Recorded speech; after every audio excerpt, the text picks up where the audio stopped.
Hey, Pine Friday. Um, I've been looking into the federal court system. Recently, I heard that there was a debate, or at least a question, about the possibility of increasing the Supreme Court judicial seat numbers, the associates. There, there is a chief, but the when I started looking, the associate judges on the Supreme Court have varied in number. Um, After the Civil War, when the Tenth Circuit was created momentarily, Abraham Lincoln appointed a Supreme Court justice associate to serve for that district.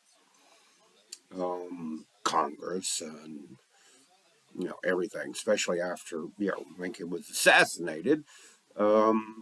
Everything turned out in what was it, 1869, I believe.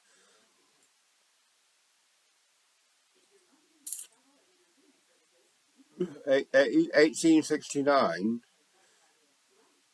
Hang on, let me confirm that. Yeah, 1869. The Judiciary Act of 1869 set the Supreme Court justices at nine, one chief, eight associates, making up the nine, and each justice, in accordance with that section 4 of that particular act, each justice was supposed to serve one term in their district, their circuit court.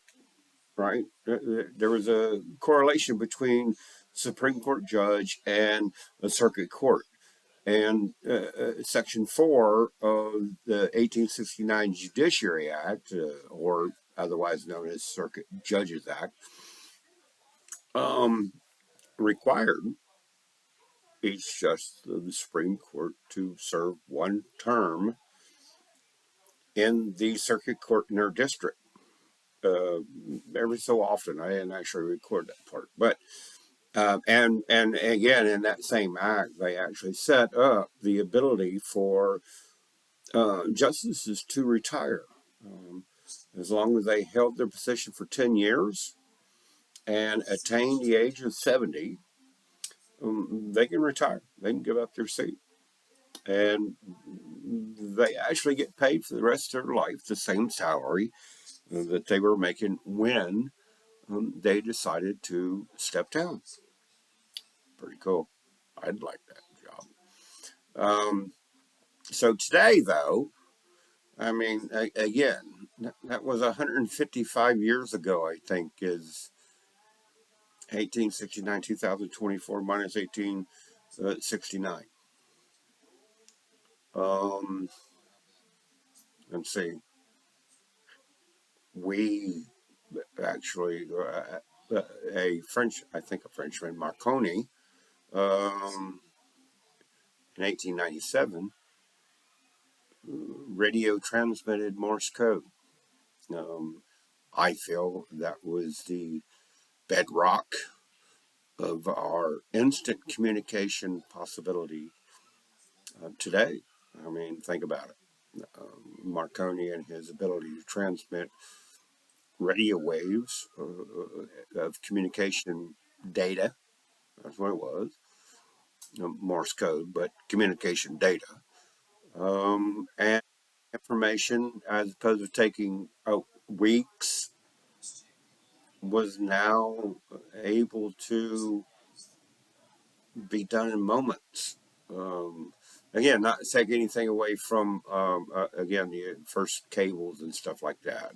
They got that, but Marconi with the radio waves established the ability for us today to communicate with radio towers that pick up our signals, transfer them into electronic media that can be transmitted across wire. Don't think for a second that you're it's all radio communication. The wire is definitely involved. Um, anyway, and yet nine circuits, nine circuits. The Wright brothers flew in 1903, nine circuits. Transistor, the transistor, the basis of all of our technology today, was invented and found. I'll call it found in 1947 by a couple of guys at Bell Labs. Um,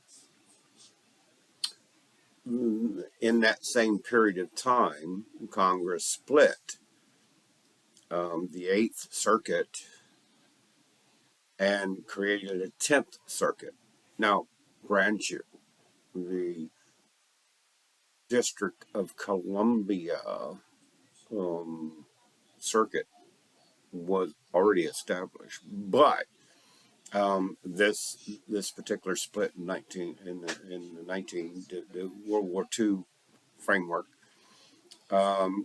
split the eighth, which created the 10th. Um, Alaska joined the Union and as a part of the Ninth Circuit, and yet there's no representative for the 10th Circuit on the Supreme Court. No one has served one term in their district. Um, Kudos again, not that I like communism or anything like that, but kudos to the Soviet Union. 1954, it created the first nuclear power station that powered a electrical grid. 1969, Neil Armstrong walked on the moon. I believe that. Um, 1980, 1979, 1980, big time period for me specifically. Um, registered for the draft here in the United States. That was still a thing, and I don't know if it is now, but it was then. And Iran was considered one of the places that were turning at the time. Now, granted, um, it was resolved without any military conflict, and that was a great thing. But again, at the time, our Congress during that time period, 1980, in the Iran hostages issue, the 11th Circuit was created because Congress divided the Fifth Circuit, which was Florida, Georgia, Alabama, Mississippi, Louisiana, and Texas, and the split of the Fifth Circuit um, retained one circuit as Florida, Alabama, Georgia, and the other circuit as Mississippi, Louisiana, and Texas. But now we have 11 numbered judicial circuits and one DC circuit. So that's how it's been. Um, Again, so the bigger question is, historically, the United States of America has provided or has increased the justices' count to balance the circuits. The 1869 Act is the act that's in place. Now, I haven't found yet where one of these acts relieved the Supreme Court justices of serving one term within their circuit during their tenure. You know, I got to do some more research on that one. But again, to the point, I don't see anything historically that would prevent us from increasing the number of seats on the United States Supreme Court to match the number of federal circuits in America. It only seems right. Thanks. That's Pint Friday. I got this out early, so hopefully it doesn't look like I have a stroke on one side. Take care, guys. Have a good weekend, and we'll see you on the next round with a different subject.